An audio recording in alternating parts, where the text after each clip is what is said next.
Impact immédiat sur l'industrie automobile américaine. Les grands constructeurs comme General Motors, Ford et Stellantis ont été contraints de suspendre la production, incapables de s'approvisionner en composants clés. Cela crée un effet domino, hausse des prix des voitures, pénurie de véhicules neufs, ralentissement économique dans des villes dépendantes de l'automobile, Détroit, Louisville, Toledo, et risque de licenciements massifs. Début de la crise commerciale. Nous commençons avec une nouvelle de dernière heure en Corée du Sud, où la crise politique s'est intensifiée ces dernières heures. Les tarifs douaniers proposés par le président Trump vont impacter le coût de nombreux produits, notamment les voitures. En réponse, la Corée du Sud a déclenché une contre-attaque dévastatrice contre l'industrie automobile américaine. Elle a cessé d'exporter des pièces automobiles critiques dont dépendent les usines américaines.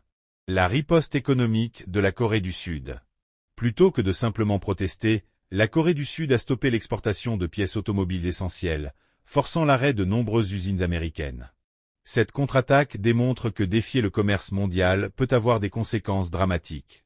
Répercussions politiques pour Trump. Les ouvriers de la classe moyenne, base électorale de Trump, sont furieux. La situation pourrait inverser le soutien politique dans les régions clés du pays. Le dilemme pour Trump est grand, revenir sur sa politique commerciale au risque de paraître faible, ou continuer au risque d'aggraver la crise. Contexte historique des relations commerciales USA-Corée. Après la guerre de Corée, les États-Unis ont massivement investi pour reconstruire l'économie sud-coréenne, ce qui a notamment donné naissance à son industrie automobile. Plus tard, Hyundai et Kia ont produit des voitures économiques qui ont conquis le marché américain. Conséquences globales sur le commerce international. D'autres pays, notamment le Japon et l'Allemagne, s'interrogent sur la fiabilité des États-Unis comme partenaire commercial. La Chine pourrait profiter de la situation pour s'imposer davantage dans les chaînes d'approvisionnement mondiales. Conséquences sociales et économiques. La fermeture des usines met en péril des milliers d'emplois. Les commerces locaux, restaurants, stations-service et autres petites entreprises souffrent.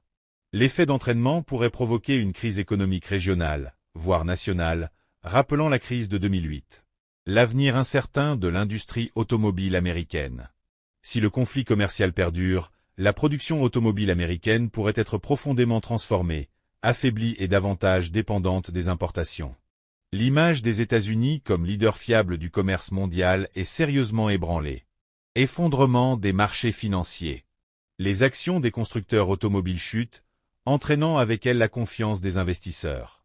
Les banques spécialisées dans les prêts automobiles sont menacées par une vague de défauts de paiement. Le marché financier subit une pression énorme.